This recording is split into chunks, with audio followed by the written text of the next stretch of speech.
Welcome back, ladies and gentlemen. We're now delighted to be joined over the telephone by His Excellency Dr. Khaled Fahmy, the former Environment Minister. Dr. Khaled, a very good afternoon to you, sir.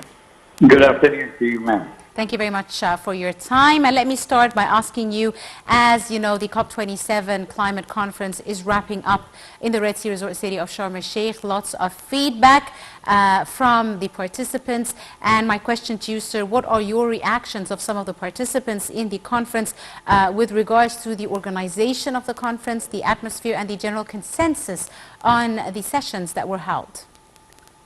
Well, all is positive, very positive, particularly the organization. I was there, I attended about 10 days, and I have been before to several COPs. And what the organization was really fantastic. And as always, you will have some small problem here and there, but it was really very well done, and Egypt has proven that it has the capability to organize such a huge conference. Taking in consideration, of course, that for the first time the participants exceeded the record of 40,000. Normally, we are talking about 26 to 27,000. This year it was over 40,000. So taking this in consideration, and that we only had 1 year to prepare for it in Glasgow, we had 2 years to prepare for it. It was very well and professionally done. As for the session was all all within issues that are important, that could have a feedback to the negotiation. Let's wait and see until we see the final agreement. But on the part of Egypt and its responsibility, I think that Egypt was able to 100% fulfill its obligations. Absolutely. Dr. Khaled, let me ask you, what do you think are the most important gains of Egypt for the climate conference, from the climate conference, especially at the environmental level? Well, there are a lot of gains. The gains should not be measured only in terms of monetary, or how much investment or how much pledges or whatever, but first of all, that Egypt and its strategic role has been underlined and proven again. Egypt is able to organize such conferences, which gives boost to the conference tourism, which is I think, is going to boom in Sharm el-Sheikh. The other thing, of course, when it comes to the financial impact, there was a lot of agreements that were signed on the side of the event, in particularly the green hydrogen and on the renewable energy, and that's again because we have agreement and framework agreement now for about 37 megawatts from green hydrogen, and this is huge. This is more than we produce at the moment with fossil fuel. So I think this will have its impact economically on the GDP and as well on the job opportunities that it brings with it, and the transfer of technology. So in this case, Egypt gained a lot.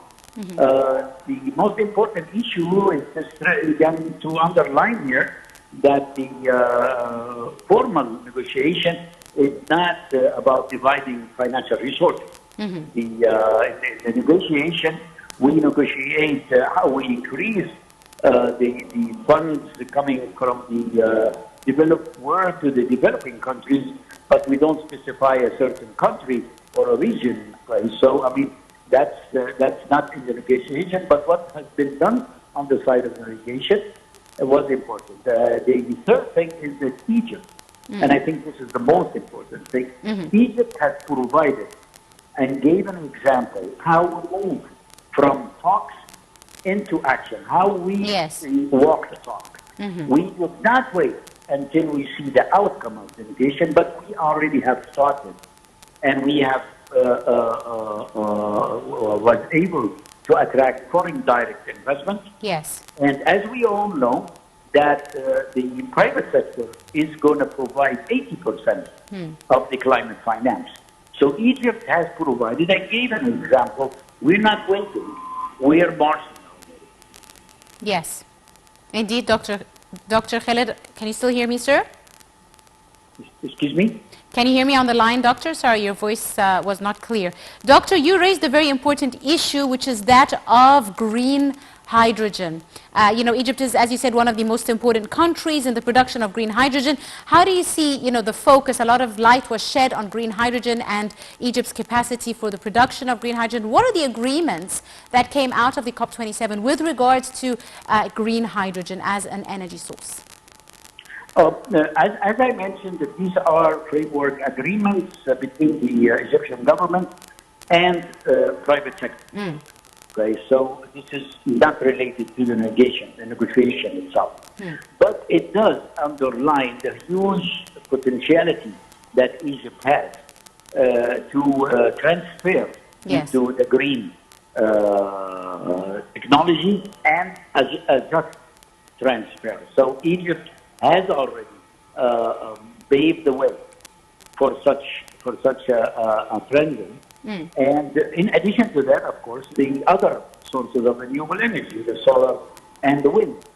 Okay? And so that's very positive. We're going to see major changes in Egypt in the next coming 5 to 6 years.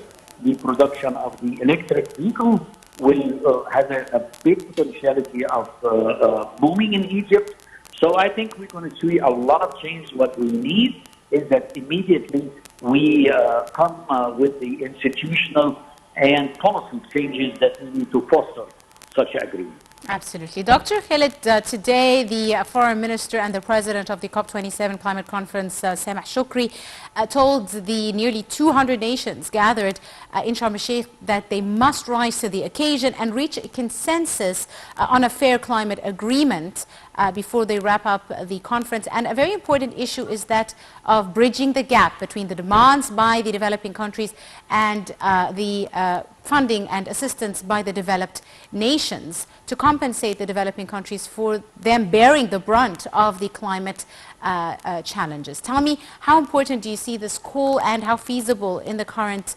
phase and the current period of negotiations? This is a very important call, but as you know, that this is the issue here, that the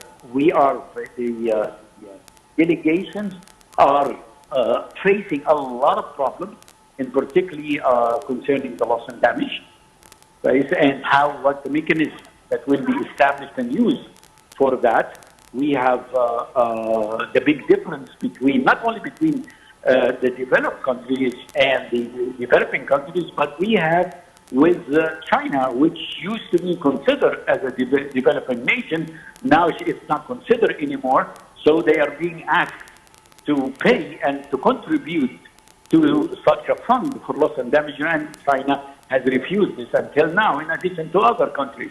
So really, it's going to be, I think, tonight we're going to see a very tough night, whether we will be able to reach an agreement on the fund for loss and damage, or there will be no agreement and we'll use the existing agreement. That's one thing. The other thing is on the 1.5. We know that Glasgow, the 1.5 increase temperature, came out alive, but with a very weak pulse. We hope that we will not step back on this and use other wording, such as the wording of the Paris Agreement, where it says 2 degrees with an intention to go below that. So this is another issue, whether the parties will stress and strengthen their appeal and their pledges to work toward 1.5 or use another wording. Take in consideration that in Glasgow, it was called upon all the nations to come with more cutting in their emissions, and unfortunately, only a handful of countries have provided such an agreement. So it is a very tough negotiation, which was expected. Of course, His Excellency Fahmy Shukri, yes, as a president, yes, He has made this call, and he made several calls on this issue. But let's see what's happening. I hope that some kind of agreement has been reached in Bali between the American president and the Chinese president, which will impact the final results of the COP. Right. I'd like to thank you very, very much, Dr. Khaled Fahmy, the former Minister of Environmental Affairs. Thank you so much, sir, for your time and your insight. A short break, and we'll be back for more. Do stay tuned.